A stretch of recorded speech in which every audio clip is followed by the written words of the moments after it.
Welcome to the Successful Real Estate Broker Podcast, where we learn about some success stories and some not so successful stories. But either way, we learn. Each episode, we talk with successful real estate agents and vendors about things they have done to make them successful and some things they did that you might want to avoid. Join us for each episode of the Successful Real Estate Broker Podcast with your host, Preston Sandlin.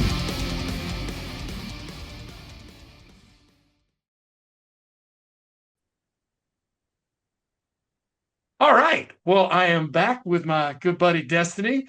How you doing today, Destiny? I am feeling blessed and thankful. That's how I'm feeling today. Yeah, we had a little discussion pre-recording for all the listeners out there. I guess it was a bad accident on 485 Yeah. on your way into the office today. Yes, I was in 485 traffic for I got on the highway about 8 o'clock. I did not make it to the office till 11. Oh That's how, gosh. yeah, it was really, really bad. So I was telling you that instead of freaking out, I'm like, I'll just take it as a moment. Just rest. You can't rush anything. So be there, be present, Yeah. my Well, biggest. and an accident, obviously that's an awful thing, and we don't want that on anybody. But traffic in general, you're a realtor in the Charlotte market, the greater Charlotte market. You live in Huntersville. Right. Um, let me ask you about people moving here. What's the statistic? Like 100 people a day or something like So that? Something last crazy? I heard, I think it was like 150 a day. Wow, wow. And if you're out in rush hour traffic, I mean, minus accidents, now obviously an accident, but still, I feel it when I get on the road. Do you feel it? Oh yeah, you do. You definitely feel it. You definitely feel it. I mean, especially I'm all the way in the Ballantyne office for Keller Williams. So Right. going from Huntersville all the way to Ballantyne every day, depending on those peak hours, traffic is expected, but not a Yeah. 3 hour traffic situation. I wasn't expecting that this morning. Yeah. And I've noticed too, man, traffic, I've been in Charlotte now since the mid 90s. Okay. We had this talk before. You're from Greensboro, right? I am 336. Nice, nice. I'm from Kernersville, right there, and I went to UNCG. So, Okay. but I moved down here soon after school, and you're Dudley, right? Did you go to Dudley? You have a good memory. Yes, I went to Yeah, Dudley. I yeah. graduated from Dudley. Were you there when Brendan Haywood was there? Were you there? I know the name, and I think he might have graduated a couple years ahead of me. Um, Okay. I came out in 2006. Oh, So, you're young. yeah, I'm a You're little young. tiny friend. But I mean, I turned 38 this year. So I feel like I'm becoming an adult. I don't feel like a real adult, but I'm Right. there. I'll tell you what, So, how long from Greensboro? How long have you been down in the Charlotte area? So I moved to Charlotte in 2012 to become a teacher. Oh, no, that's right. Me too. Yes. Not in 2012, but we were both former teachers. Yep. So I moved to Charlotte in 2012 to become a teacher, and I ended up getting my first teaching job at Statesville Road Elementary. For Okay. fifth grade language arts. And it was just me and my 4-year-old at the time. And I loved it. Like I really, really, really, really loved teaching. But as she started to get older and I started having my other kids, it was just like teaching was a lot. So yeah, I've been here since 2012. Yeah. Well, teaching and I know from my experience, my wife, we were both teachers and I Oh, loved it and I loved the kids. But the reality of it is, I mean, you don't make much money. And no. it's a lot even myself, like I thought, oh man, this would be great. I get off every day at 3 o'clock and Yep. I have my summers free. Yeah, I didn't figure in all those grading papers, making lesson plans. Oh, for It, sure. and even in the summer, I mean, it's really not that long of a break to like get you could do a sort of a side hustle, but it's not like you could get a second career or anything. Was your experience similar? Very similar. So I came into it with she was 4 at the time when I started teaching. And in the beginning, it was okay. It was just me, single mom, kind of thug it out, figure it out type thing. But Right. then, doctor's appointments, I had to make doctor's appointments around the teaching schedule. At one point, she was in before school care and after school care. So it's like I was raising everyone else's child and But then you're home.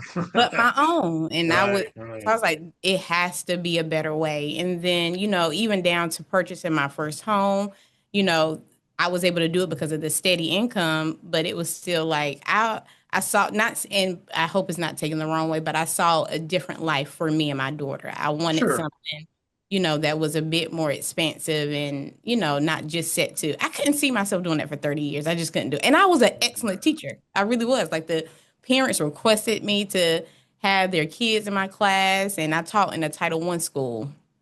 So Right. that in itself, like people think you just grade papers as a teacher and then you pass them out and then they see it's not like that. Like you Mm-mm. to look and see how kids did on parts of the exam to see how I had to guide my instruction. It was intense. It was intense. So just ended up going to entrepreneurship honestly after that because I needed freedom. That's Sure. it. Yeah, Sure. that's how I got into the entrepreneurship. Didn't start with real estate as an entrepreneur first, but that was my first step when I realized like I need the freedom and I didn't want to put a cap on our lifestyle. Sure, sure. My experience was very similar. I taught at Pawtucket, which is it's not even there now. Well, it is, but it's something else now. But Hmm. we were like 68% free lunch. Yes, It was and I love those kids, man. Those kids did not have a whole lot, and yes.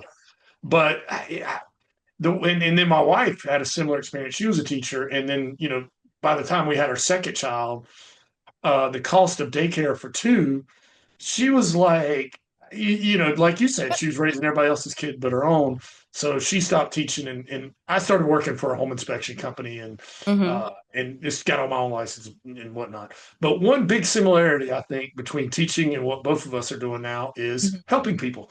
Yes. You were helping people when you were teaching. You're helping people now. And I always say, like, you know, I mean, I don't know your religious stance or whatever, but I kind of got Hmm. a feeling you're like me. Like the whole goal is to leave it a little better than you found it. So Exactly. if you're doing Exactly. that, you're doing something right. Every Yes. day in the morning, every night you go to bed, if you left it a little better than you found it, and Yes. one day when they put me down in the earth or whatever, I'm hoping I left it a little better than I found it. And I feel like you're Exactly. probably similar. I hope I'm Oh not putting words in your no. mouth or anything. 100%, very similar in that. It's like I want to leave it how I found it. For me, I want to leave the world a better place, but because of we joked about it before the call, but based on my childhood, I want to leave my family legacy better than I Yeah, found it. And that's so big for me. And that's a lot of people don't they think, oh, money, but for me is money is an extension to make your family better in the sure. term It's because a tool. it's a tool. It's a tool. It creates the security. It creates the base. Like I'm not worried about certain things. So that allows you to be regulated. So I'm Right. 100% in alignment with that. I want to leave it better how I found it. And I want my lifestyle to be a testament of like, okay, she did it. Everything Yeah, thrown up against her. just an example. Yeah, for your Ex- kids too. So Exactly. like, yeah, Exactly. I always hear people, not always, not everybody, but some people are like, the money's root of all evil. And if you really go back to that verse, it wasn't money is the root of all evil. It was the love of money that Mm-hmm. so it's like people who, I mean, I'm not trying to be judgy here, but where money is like, ooh, this purse or that car or whatever. To Mm-hmm. me, it's never been like that. It was very much similar to what you said, where money presents it's a tool. It's a tool to improve my family and hopefully improve as many other family. Yes. Obviously, just like when the plane goes down, I got to save Mm-hmm. myself and my family first, but then I Mm-hmm. want to save as many other people. Does that or It did makes something like that? 100%. Yeah, because I'm not one of those people who believes money is evil at all. I believe it's a tool. I believe it's something that you're able to use to help yourself and to help others. Which is why real estate is so important for me, especially because I attract a lot of my clients who have similar backgrounds to me who may have Right. never purchased before and all that. And so Sure. helping them understand it's not tangible money in your hand at this moment, but what does purchasing this home mean for you? And even Right. like selling my first house, like I didn't have financial management when I sold my first Right. house. I wasn't even a real estate agent. And it was like, oh, I have this money in my hand, but going through that and learning the process now, money is a tool, and it's a tool for you to be able to make yourself better. It's not a 100%. tool for you to, well, it's a tool for you whether you do what you want to do with it. But the bags, the cars, all that stuff, you can buy all of that. And I've had my moments where I've bought all this stuff. It's like, dang, I'm still the same person. I still feel the same way on the inside. Nothing changed. Yeah. It You gives you know, it gives you a momentary but 2 weeks later you're like, man, yeah, I still that's a feel this used way. bag and a used car now. Exactly. So just going through those things and learning, like, okay, this is what it really means. So now a lot of my money is spent on making my kids and experiencing in my kids a lifestyle better. You know what I mean? Right. And supporting their creative ventures and honestly supporting my creative ventures. You know what I mean? So it's a Sure. tool. It's Sure. it's 100% a tool to leave something and to build something. We're in 100% alignment on that. So Destiny, how did you so you were a single mom, you're Uh-huh. teaching, starting to have maybe having a few more children. Yes, I have two. Two. Okay. Yeah, sorry. Well, I didn't or mean I like have three. I had two additional after my first one. gotcha, gotcha. Now how did you get interested in real estate? Was that like a summer thing? And where did you first where'd you go to school and get your training and all that? Oh, nice. Okay, so this is a long story. All right. Um I am a curious person by nature. Right. And so I was a teacher, and when I taught, I realized something really quickly that I was getting kids to pass the state exam, the EOGs, if they Yep. were already on grade level or just below grade level. I could never get the kids who were like 3, 4 years behind grade level to pass the EOG. And It's I hard. don't That's a long in a short amount of time. Yeah, you got a short amount of time, but I figured it out. I figured out the secret. They didn't know how to actually read the words. So I would do their assignments with them and like read the passage out to them, and then they could answer the questions by themselves. So a light bulb clicked in my head, and I was like, you just don't know how to read. It's not that you don't understand what you're reading, you just don't know how to read. So I took all that mixed with my entrepreneur spirit and I opened up an online learning center. Actually, it was an in-person learning center for students with dyslexia, but I opened it right at COVID. Mm. And so it switched to an online learning center in a matter of like days.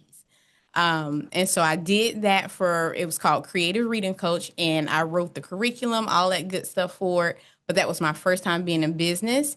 And I did that for like 5 years, and I got super burnt out. I didn't understand how to delegate. I was really good at hiring, but I was not really good at delegating You the were an team. entrepreneurial. You had an entrepreneurial spirit all I'm along. an entrepreneur at heart. That's who I am. And so I didn't understand like payroll. I was really great at bringing people in and assigning them to my reading coaches because Right. that was my business model. You would Right. assess with me, and then I would put you with the reading coach that matches the kids' needs. But in the back end of it, that was terrible. I was not good at it. So long story short, I got burnt out, and I just basically I went off. I was like, I'm going to be a bartender now. Now, mind Oh you, wow. I know. And so I did that for like a year and a half where I was just bartending and pouring margaritas. Never have been a server before, never bartended a day in my life. I just put some makeup on and I went to a bar and I was like, I can be a bartender. Which one? Where Started was? at Buffalo Wild Wings. Oh wow, wow, Started wow. at, How and I cool. literally walked in there and they were like, okay, you can do it. And so that's how I started. I was a bartender. I didn't have a real plan at heart. I knew I wanted to pursue some artistry things. So I was like, I need freedom, but I need money. But that didn't roll too well because you understand once you're an entrepreneur and you know how much money you can make and all that good stuff, nobody's telling me what to do. No, So I say I'm unemployable. yeah, yeah. It was not a good deal at all. So I did that for about a year and a half, but I didn't know what my next step would be. And Mhm. then there's a joke in the hospitality industry, like once you become a bartender, you become a real estate agent. And Yeah, I know of a bunch actually, but the skill set, talking to people and stuff. yes, yes. So Actually, your both of your former jobs. Well, I'm sure you've done plenty others, but um, bartending and teaching that uniquely sets you up for real estate, in my opinion. yes, so I hear people tell me that they're like, you were a teacher and a bartender. I was like, yeah, I did it. So now once I got tired of people telling me what to do, I love the people in bartending. Like I'll talk to a tree. I'm a natural talker. I just want to know Right. everybody's business, and people want to tell me their business, and we talk, and then we'll go on. So I took a 5 week real estate course. I took it on Saturday and Sunday in Winston-Salem, as a matter of fact. It was called Carolina School of Real Estate, I believe. Okay. Okay. I did that Saturday and Sunday from 9 to 5, and I was like, this is it. This is what it's gonna have to be. And I did it in 5 weeks, right before Thanksgiving break, and took my state and national test the Sunday after Thanksgiving, if that makes sense. And I Yeah. passed everything on the first go round, and I've been an agent ever since. Wow. Now, what year was that, Destiny? That was last year, so I'm coming in on my fourth Wow. Wow. year. So Yeah. you're you hit the ground running. I hit the So ground running. Yeah. Well, I was going to tell you that I think having that first experience with my first business and the experience of bartending and teaching, real estate feels natural. It feels like, so the only thing is I just have to learn how to connect with people and generate those clients, and then I can take it from here. You know what I mean? So a sure, lot of sure. the pitfalls that newer agents that I saw or I see, I didn't really have those. It was more so like, let me pick up where I left off with my first business. What went wrong? Okay, do we have this system in place? When they come Yeah. in, do they have the? And so that's what has I've spent a lot of my time on in the beginning of my real estate journey, is just not making those mistakes. But it's very clear you have to build relationships, you have to help people, and you have to continue to have a pipeline. 100%. And I'll add to what you said based on your experience, because I was like a home inspector and I was a teacher, and I started my own business, and then all of a sudden, like, then you got to be an accountant, like you said, Yes. and now you got to be this and that, all the back end stuff, like, and I learned the hard way, like you did, and older me has learned to do what I do best and hire people Yeah. or seek advice at least Yep. for areas that I'm not good at, or Yep. what not. So let me ask you this: so how you've kind of already answered it, but how, like, your experience as a teacher and a bartender, how Mhm. has that helped you in real estate? Have you been able to plug into any of? It seems like you'd also be uniquely qualified, in my opinion, to help teachers and whatnot buy a home, because Oh, for you've sure. seen their side of it. I mean, Oh, for can you sure. speak to So that? yeah, so actually one of the last transactions that I did at the beginning of December, she was a teacher. And so just being able to connect with her, understand what her life is like. She's like, I have to leave during my specials, and so just being able to build that relationship. But I think having the background of teaching and bartending, I'm excellent. I feel like I have a good judge of emotional, like, IQ. I can Right, right, tell, I can kind of finagle, like, oh, she learns best this way, or she might right, be. right, right, yeah. I feel, What is it? Auditory, visual, or yeah, so I'm mhm, able to do that really well. And then I'm able to read the room really well. Like, okay, right, he doesn't need me to explain this from the root to the suit. His bottom line is he wants to know what this number is going to be. So being able to adjust with the client and figure out what their end goal is, that has served me really well. I feel like it served me really well to be able to make sure people feel safe with me. Like, a lot of people, they say it's going to be so hard to buy a house. I said, no, it's not. This is how we're going to do it. We're going to start here, and then I'm going to take you here, and this is how I show up. This is how I expect you to show up doing that. And that's actually a part of my presentation. I have a checklist that says, when we do this, this is what I'm expecting you to do. When we do this, this is what you are expecting me. And if you don't see me doing these three things here, I have not served my role for you as your agent. And people feel like you make it so easy, because it is easy. yeah. You're not gonna stress me. I got three kids to go home to by myself. So I want you to find your house. I want you to love your house. I want you to feel good about the choice you made. You know what I mean? And so that in itself, just, I guess you could say, the nurturing side, but also the educational piece. Like, people trust me. Yeah, people Right, trust right. me. Destiny, I'll tell you something crazy too. Now, I don't know if this has changed, but this was in the mid 90s when I came to Charlotte. I got an apartment. I was teaching. That's why I came to Charlotte. I Mhm. was teaching. And I felt, and then I bought a home. Let's see, I bought my first, like, I moved here in 95, I bought a home in 90, about a year and a half later, I think. But anyway, my point was, I actually thought it was easier to buy the home than it was to get the apartment. It The is. apartment was like all kinds of crazy credit checks, and Yep. then they had to like verify my employment. And I was just like, for an apartment, Yep. and I actually, I mean, I was expecting buying a home to be a lot more difficult, I thought, well, if the apartment's this hard to get, buying a home will be like 10 times harder.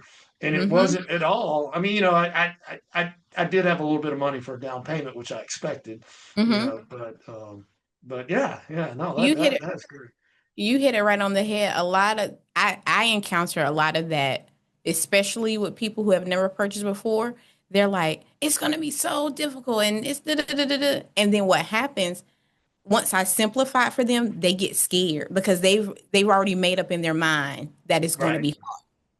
So right, it's more mental than anything. And so I tell people this process is going to go as slow as you want it to go, and it can go as fast as you want it to go. But if that mental block is there, like it's going to be hard, and then once it's simplified, now it's just down to you. Do you want to move forward with this process?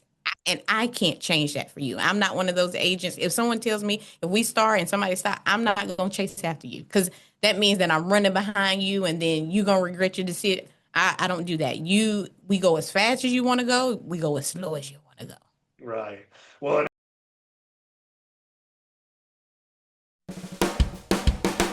Hello, I'm Bill Gallagher with Superior School of Real Estate, and I'm here with Preston Sandlin of Home Inspection Carolina.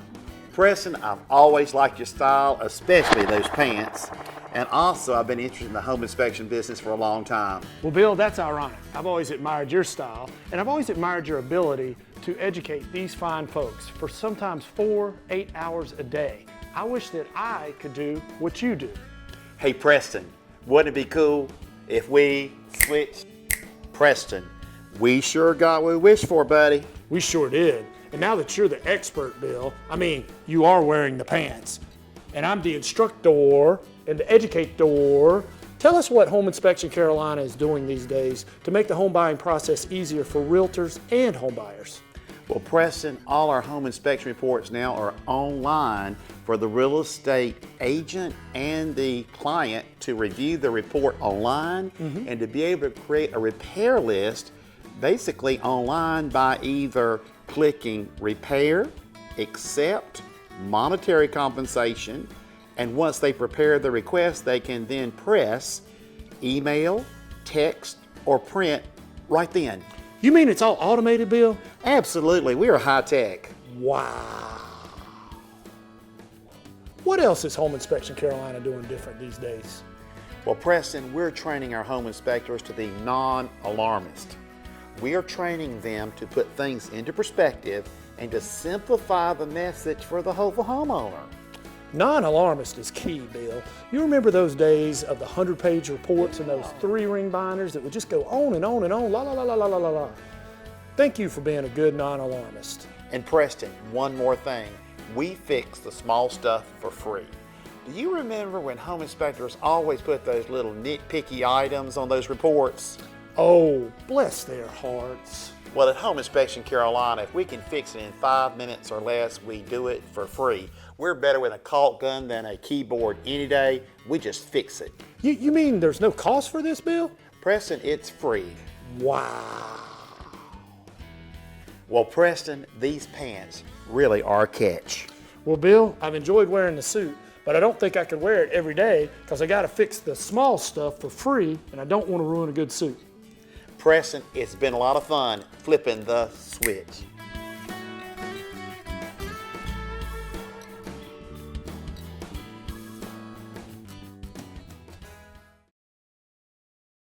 I tell those people too. I mean, I know we talked about this in our first interview, and I'm trying to convince my 25 and 20-year-old. Well, my 21-year-old is still in college, but my 25-year-old, I'm like, honey, you're gonna have to pay to live somewhere. She's paying rent, Yeah. apartment, and I'm like, I mean, you're not gonna live free from here on out. Mm-hmm. Mm-hmm. When you left our home, that was it. over with. Yeah. And even if you came back to our home, I think I should charge you rent. But Yeah. my point is, you got to pay to live somewhere. Now, Mm-hmm. do you want to live somewhere for 10 years and not have anything to show for it? Or do you want to live somewhere for 10 years and have $150,000 equity? Right. And you locked in that cost 10 years ago, where if you're paying rent, man, that goes up every year, like Right. every house I've ever bought, like, the first time, that payment at first was like, oh my gosh. But then a couple of years later, that payment's like, man, I'm living I cheap know. compared to other people. You know what I mean? Yes. Because you lock in your living cost, if that makes sense. No, it makes 100% sense. My first townhome, oh man, my payment on that, I still kick myself in the foot. You thought it was a lot at the time, I bet, but then later, Yes, it is. It was so cheap, but I think the other side of it is too, and I don't think people talk about it a lot in real estate. It may be because I'm new as well, but the other side of it is being able to, when life happens and you need to pivot really quickly, being able to have something that will put you on the tracks to help allow you to pivot.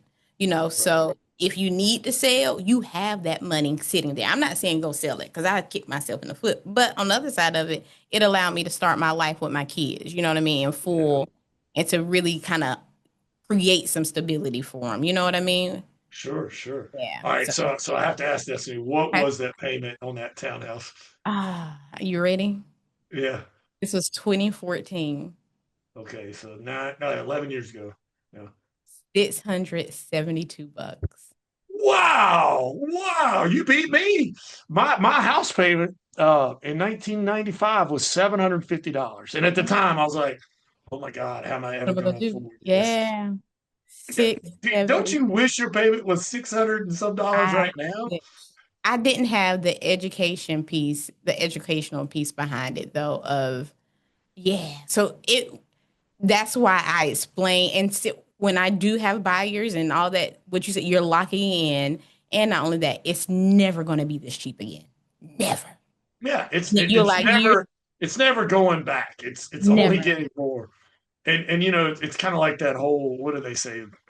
Plant a tree. The best time was like 20 years ago, and the next best right, time is today. Because right, 20 years from now, whatever something costs today, you may think it's expensive. Well, wait till 20 years from now. right, It's going to go up. So, do you right. want to get on this train before it leaves the station, or do you Mhm. just want to keep waiting and that train gets more and more expensive? Yeah, Each new one that comes. for So. sure.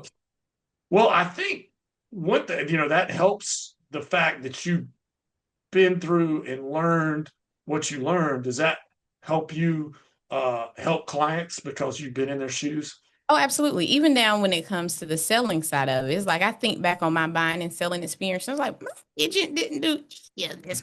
He didn't tell me what this meant. Didn't tell me. So I'm extremely thorough because it's like I realize now on the flip side, like this is how this should have went.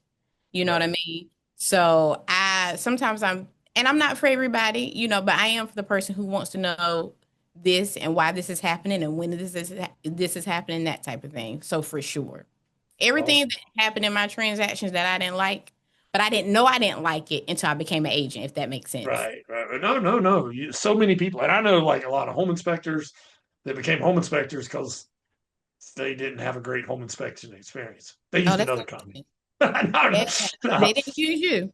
Right. Same thing with a lot of realtors. It's like, and I don't know, like, well, maybe that was a little harsh. Maybe they just thought it could be better. I guess is probably Hmm. not that they had a terrible experience, but like you were saying, just like there's some things they didn't tell me that I Oh, for wish they would sure. have. Like that sort of thing. For Well, sure. let me. You and I could probably talk all day because we're both talkers. Right. And that helps in real estate. I always say, I Hmm. don't know if they still did this. I don't think I did it. But when I was in school, if you were talking, you had to write sentences. I will not talk in class. I will not talk in Hmm. class. 100 Hmm. times. And I was like, all those people became realtors. Exactly. that's how I get my clients. That's how I meet my clients. All my clients have been in real estate. They tell you start with your sphere. And I have a sphere, all that. Okay, fine. But I pass out business cards every single day to strangers. And Nice. I talk to people nonstop. Yesterday, I met a movie producer for a movie that's coming out. I know, just you would be amazed at the connections that you make. You know what I mean? 100%. So I talk to everybody. My joke is if you lock eyes with me, you're getting a business card. If I have a business card I have a set number, of course, that I have to pass on. I put them right in my pocketbook right when I leave the house. And if you make eye contact with me and it's a card in there, you're getting one. And that's I how I love it. manage my business, Your what is it? Your network is your net worth. And the more 100%. people you know, I read this book a long time ago. It was old school. It's like supposedly the greatest salesman in the world, Joe Girard. He Mm-hmm. was in the Guinness Book of World. He sold cars. I do have a point of this. I know you're like, where are you going with this? No, I'm listening. Uh, well, one of the things, I guess he was talking to a funeral person or something, and Mm-hmm. they said, how many people do you usually have at an average funeral? He said 250 people on average, sometimes more, sometimes less. And that's where we started figuring out, This is gonna. I hope it's me. Is this light yeah, gonna go up? hopefully it doesn't turn the electricity off. Here we There go. you go.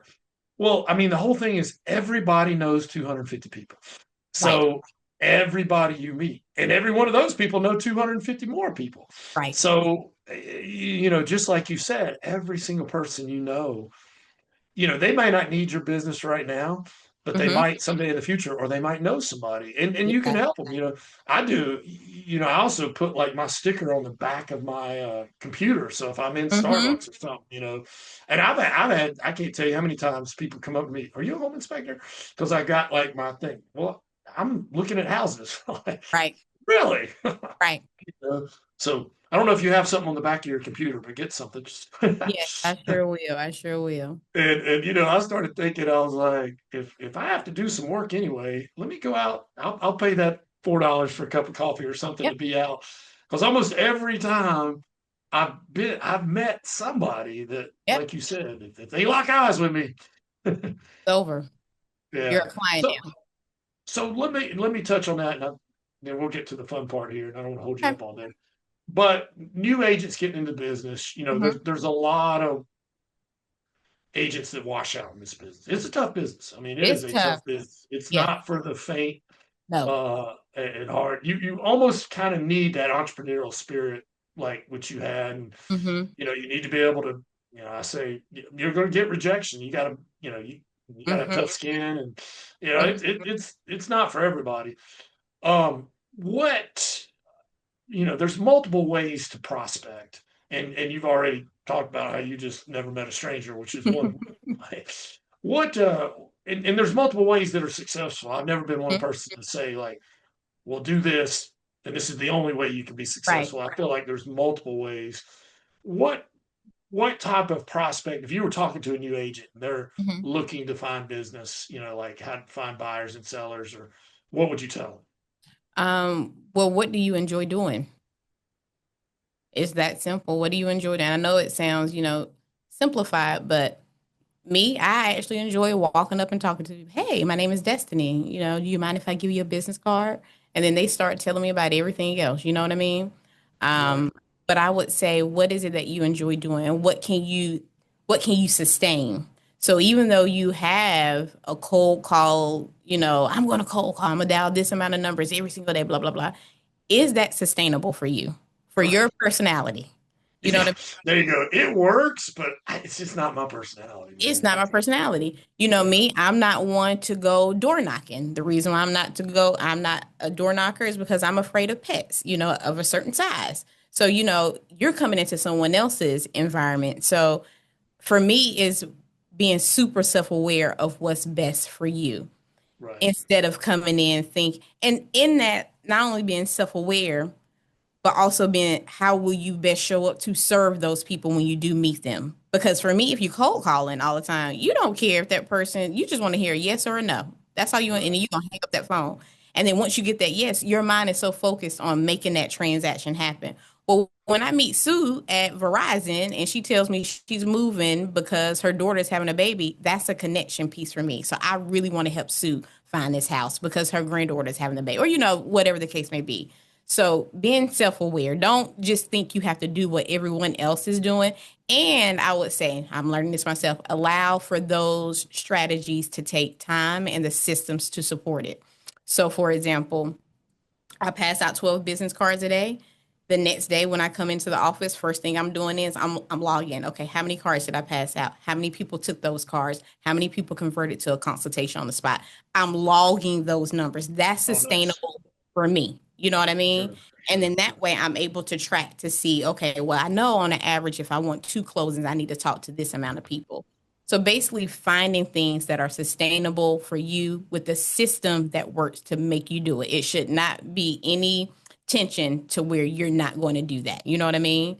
Sure. That's what I So like. I'm assuming when you're talking about logging in some type of CRM, right? Which I think everybody should have some, to keep track of, you can follow Right. up that sort of thing. What did you mind me asking? Like, what Oh, do for you sure. use? So I have, I'm with KW, so we use KW Command, and that's where I house all the contacts and all that good stuff. And that just allows me to put my notes in for that person, their phone number, email, all that good stuff. But I also internally created a spreadsheet for myself that literally has the month and then the days of like Monday through Friday. I don't work on Saturday and Sunday when passing out business cards. I allow myself some time to breathe. But I created that and how many exclusive, all that good stuff, buyer agency agreements, all of that is logged into one spreadsheet per day. So my goal is to look at those numbers every single month and say, okay, I need to hit 12 closings. How many business cards do I need to pass out? Love it, love it. Now, my next question is going to be in Mhm. terms of like follow up and how's that look like. So let's say I met you in Starbucks, Yep. Destiny. We locked eyes. Yep. and, and you gave me a business card and we had a conversation. Hmm. And I told you that, I've got 2K. Here's the conversation I probably have at this point in my life. I want to downsize, but, interest rates, I'm sitting on a Uh-huh. 3%, and I don't want to downsize, but I am interested in downsizing. So I'm sure I get a business card, and I'm sure in your Yes. mind you're like, all right, this person's got a problem. If I can Uh-huh. solve that problem or help them solve that problem, I got a client. You, What would that look like? Follow up, and how would oh, you that's a great question. nurture that? Yeah. Well, you made it easy for me because you already told me what the problem is. Some people say, yeah, so that you made it easy for me. His problem is the interest rate.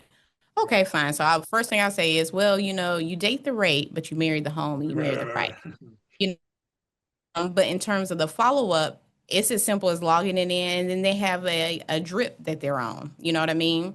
And so Sure. depending, I do something a little bit different. It's a little chaotic, but just because you're interested in me giving you information, I want to give you the information that you need at that moment. So, Right. for example, I'm not going to rush to put you on a search for a home. I want to Right. build a rapport with you. You know what I mean? But if you were to Sure. say, hey, I'm ready to buy, okay, are we pre approved? Do we have these type things? And those are the people that I meet with on my consultation call times.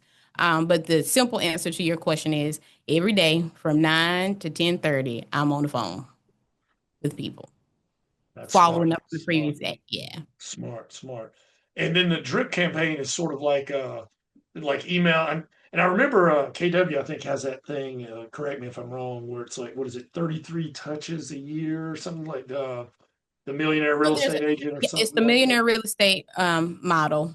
I'm going to be a little bit different. I love KW because it's where I started and all that good stuff. But I'm a little bit more intuitive with what works for me. I kind of have to like Sure. go out, bump my head, and see what people are saying to me in real time. And then usually what ends up happening, I go back and I do that. It's this is the name for it type thing. So, Sure. um, for me is being able to what makes logical sense. So you get an introductory email. Hey, thanks so much. Thank you for taking my business card. If you need anything in the future, blah, blah, blah, blah. It's nice to meet you.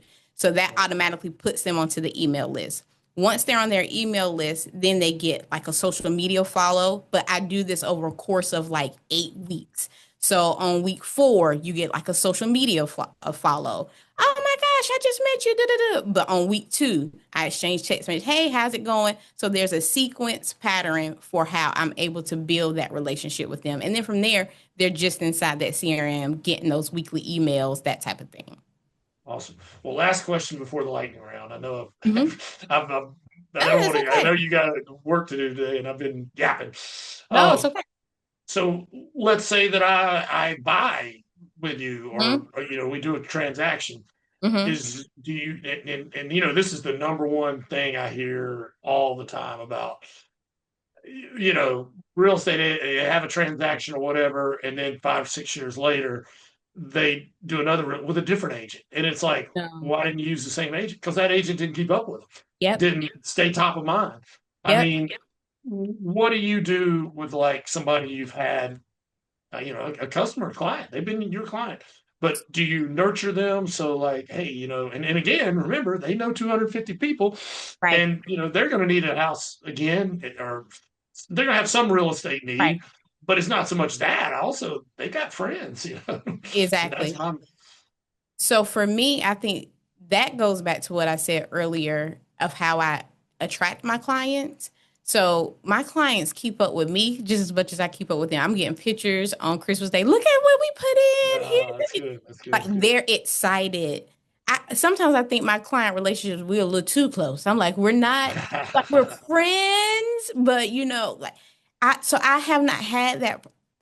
My first transaction came from a lady who referred. I hope this makes sense. My first transaction came from a lady who referred me to her neighbor. She didn't refer them to her realtor. That's insane to me. So Wow. and for me it was like, oh, you have to really be kind to people. You have to be present with people. Sure. You have to, and I met her in Walmart. We were picking out balloons for our balloon arches for our kid's birthday. And I just said, yeah, I'm a real estate agent. You know anybody looking to buy or sell a home? Yeah, my neighbor does. And she gave me her neighbor's number Wow. on the spot. Wow. That is a master class in how to. Well, that's the secret. So anybody who's listening to this, here's the secret. You don't go out in random places and stand and look to pass out business cards. I run errands every day. Right. So wherever I'm at, prime example, I got a listing appointment yesterday from Verizon, simply from the power going out from on the cell phones and all that stuff. And so we were there. Everybody was outside. I was like, well, everyone's getting a business card. Hey, do you know anybody looking to buy a sale? He was like, yeah, you want to sell my house? I said, I do. And it was Awesome. literally that simple. But I say all that to say follow up after the transaction is just as important because I've laid that foundation in how I've attracted my client and how I have treated them the whole way through. I If that love it. I love it. Love it. All right, Destiny. okay. Let's play a little game here. All It's right. called this or that. So I give you two things and you choose, Okay. right? Okay. Uh, uh Android or iOS? iOS. Yeah, I'm iOS. an Android. I'm the green text. Yeah, Dog yeah. or cat? Dog or cat? I'm gonna go with cat. Cat. Netflix or YouTube? Oh, that's a good one. YouTube. I love the rawness on YouTube. Oh, nice, nice. Yeah. I love that. I mean, it's good and bad. Almost anybody can put up a video of Mm-hmm. anything. That's good and that's bad. Like you said, the Mm-hmm. rawness, Mm-hmm. the non-curated. There is curated stuff on there too, but no, Right. I love YouTube and learn. Oh my gosh, you can learn Well, anything on YouTube. you can learn anything. It's in this day and age, there's no excuse not to do anything. Yeah, and you know what? Like, I got a new printer. I was having problems with my printer, or and I've gotten other things. In the old days, I would get the owner's manual, the direction. Now I just go to YouTube. Yep. Have, HP 2532 will not print. I'm getting this message. Boom, there's Hmm. a video on It's a video. it. Yep. I'm a YouTube guy. Yeah, and then I immediately look at the videos. I tell my kids this. I'm just looking for the shortest one. Exactly. There's one that's like 17 minutes long. I'm like, I'm not oh. watching that. There's one that's like 2 minutes. I'm like, that's my video right there. Just tell me what I need to do. Yes. But anyway, yeah, you get two talkers together and squirrel. Yes, yes. Would you rather lift weights or do cardio? Ooh, I love weights. Weights. I like Okay. nope, go ahead. So our cardio is for endurance. Weight is for that strength. Right. Yeah. Big party or small gathering? Hmm. Depends on the mood. I guess depends on the mood. Big party, small gathering. Let's go big party because I can just sneak out. Yeah. Nobody ever know. Just goodbye. Like, hey, what's happening? You Yep. ever seen that thing when you were young, you'd sneak out of the house to go to parties, and you get older, you sneak out of parties to go home. Exactly. It's past my bedtime. Hey, go to bed at 10. LeBron or Michael? Oh man, that's tough. I'm going Michael. Yeah, it's I'm going Michael. I'm going Michael. yeah. I like LeBron, but I think I got to go Michael though. I feel like no offense to LeBron, but anybody who played in that older era too, like the fouls were harder, you Mhm, know, mhm. the you know what I'm saying? Like it was a tougher environment to play, you And know. I think Michael, he stood his ground. And I'm not a huge sports thing, okay? So I don't know a lot about sports, but I know I look at like character in players. And Uh, Michael, he stood on the Bulls. Like that's what it was. He wasn't leaving to try to make things happen elsewhere. yeah. He stood even when they were in the bad years and stuff. He didn't. He stood, it was like one goal, one, and I think LeBron has that, but I think it's a difference of like, I think that's in his characteristics of playing, but not necessarily to his loyalty. And I know that he said, well, he went back to Cleveland. I get it. But Yeah, Michael stood 10 toes down with what he right. created. And I respect that. And he's the OG. Like LeBron looked up to Michael. Like he did Space Jam after Michael. Come on now. Yeah, that's true. That's true. You Well, know? I tell you where to me, Michael is the GOAT of all time of every sport in my Mm-hmm. mind. Was I don't know if you ever saw it. I was in college when it happened. It was one of those playoff games, and he had the flu, and he was playing with the flu. Did you ever see that game? I did Like you not. could tell he was barely like able, but he still like they needed him. They needed Mm-hmm. him, and he would still like go and like some of the I mean that game was like they should make a movie about that game alone. I mean, I Mm-hmm. watched that thing and you could see like timeout. He's like, you know, he Yeah. you could see how bad he felt, but he still put out, still had 40 some points, helped his team win. But anyway, I know Yeah. we've gotten way off. No, I can talk about that kind of stuff all day. That's muscle memory and that's commitment. Yeah, You know what I mean? right. That yeah, no, that's my Yeah, type of and I thing. know, I know I sound like old man, get off my lawn, but you wouldn't see it. Just I don't think you'd see that today in players, you know. And Mm. I know I'm getting old too, and I sound like an old dude. I'm gonna go Well, yell at some kids. right. What one thing I can say about LeBron is though, he's still playing. That's Yeah, the he's still shaking and and baking. still, yeah, and still, you know, one of the best. You know, Yeah, so he's what 40? He's got to be near 40 or over I now, think he isn't started in the league. He might be a year or two older than me, so he's been playing a long time. You he? know, so Yeah, I so it's still at wanted a high level. at a high, and that was the other piece. So that's what when you talked about the glue, that's what made me think of that because to be able to sustain that all these years, that's insane. Why would you even want to do that? Is my question. But he's doing it. 100%. Well, it's got to be the love of the game because, you know, Mm, like, I mean, you've got everything you ever wanted. I mean, you know, he shouldn't ever long for money ever, yeah, unless he just made some really bad investments. But right. what's worse to do, laundry or dishes? Laundry because I hate folding it afterwards. I'll Me start it too. afterwards. Ugh. I got a chair. Everything just winds up on the chair. Exactly. Jogging or hiking? I would like to hike, but I am a jogger. Okay. Flip flops or tennis shoes? Mm, flip flops. Um, Hamburgers or tacos?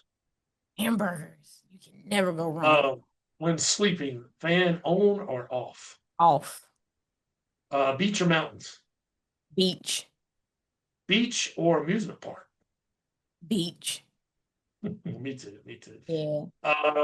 Coke or Pepsi? Pepsi sweet. Coke Oh, burn. you like Pepsi? Yeah. Well, Pepsi is from North Carolina. Uh-huh. Uh, iced coffee or hot coffee? Iced. And the last and most important one, toilet paper, over or under? Like on the, you know, when it's on the thing. Okay. Under. I could just reach Under. and grab. Yep. I could just reach. Okay. Yep. I had to visualize it. Under. Yeah.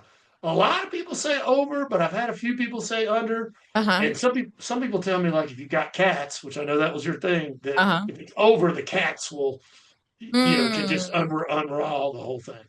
Yeah, I like it under. Well, the very last question I got for you, Destiny, Okay. before we uh, you know, depart here, and I want to get your contact info for For anybody sure. listening.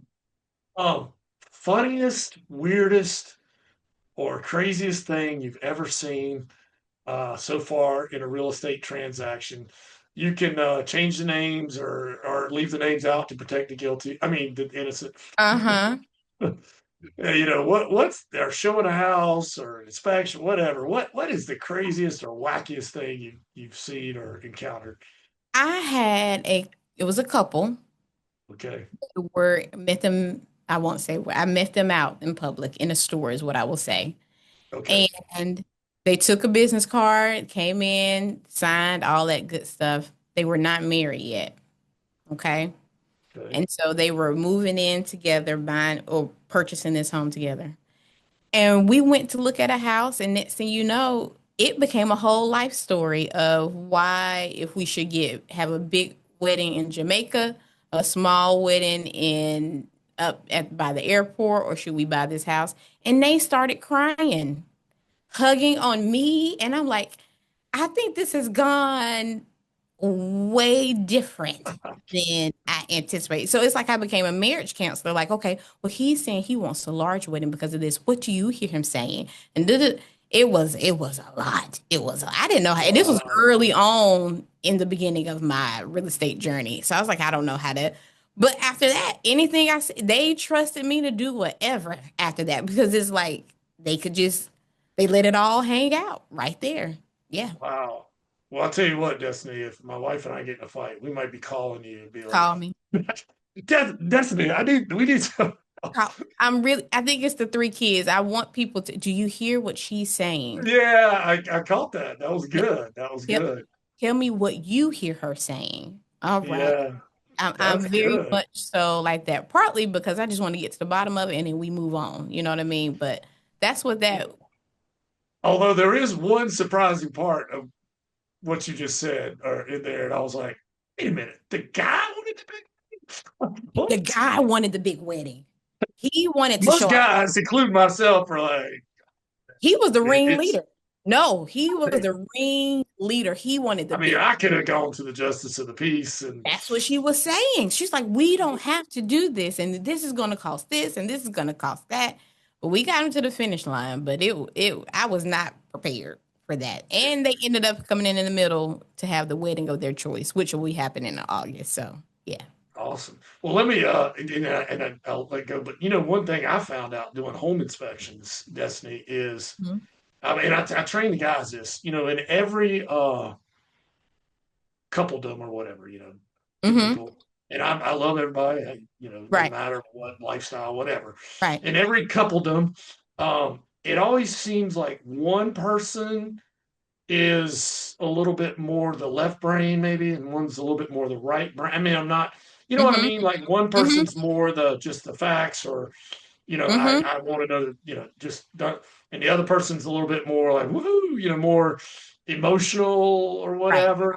And I know a lot of people might think that's traditionally a certain. It's not. No, no, no, no. Like Mm-mm. sometimes it's. It's reversed. It can be Yeah, reversed yeah. for I sure. mean, even in my own relationship, I mean, my wife's more the she's makes sure the trains run on Uh, time. She's the one yes. that I can be a little bit all over the place. So, That's me. but I That's me. think you need to connect, and I tell them that just know who you're talking to, and like you Mm-hmm. said, they have different love languages or whatever the For word is. sure. They have different approaches of how they're receiving the information that we say to them. Right, You know what I mean?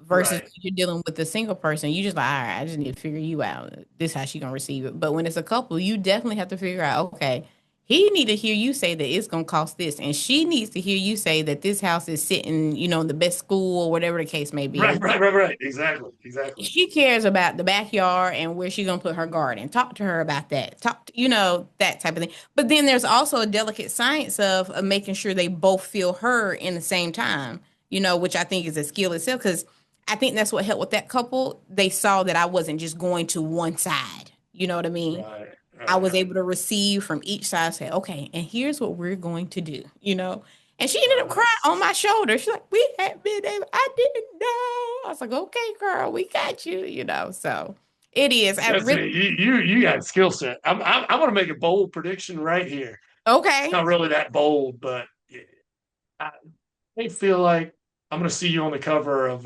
one of these like Real Producers or something like Top I received it. Agent. So when the day that happens, Okay. I'm going to come up and say, "Told you, I predicted it." I received it. I receive it. Awesome. Thank you so much. I can totally see it. I'm basing that on logic, man. That skill set that you have is gonna do well. Well, Destiny, thank you so much for taking the time to talk. How, like, if somebody's listening to this Yeah.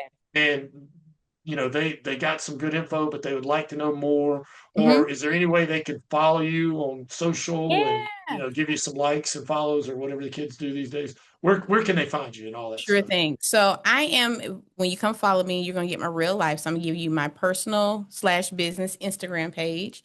And it's Destini, DESTINI _ Monique, MONIQUE 87. And that's on Instagram. And then I'm going to make a little thing out here. I'm going to give you my cell number too. You can always call me or text me, 336-254-8596. And I promise I will answer with however I can help. And if you see her in the coffee shop, she's going to lock eyes with you. That's right. And you're going to get a business card. You're getting a business card. You better understand it. Thank you so much, Preston. Thank you. Love it. You've been listening to the Successful Real Estate Broker Podcast with your host, Preston Sandlin. Join us on the next episode where we'll be talking to a successful agent or vendor about the right things to do and the wrong things you should avoid. Join us on the next episode of the Successful Real Estate Broker Podcast.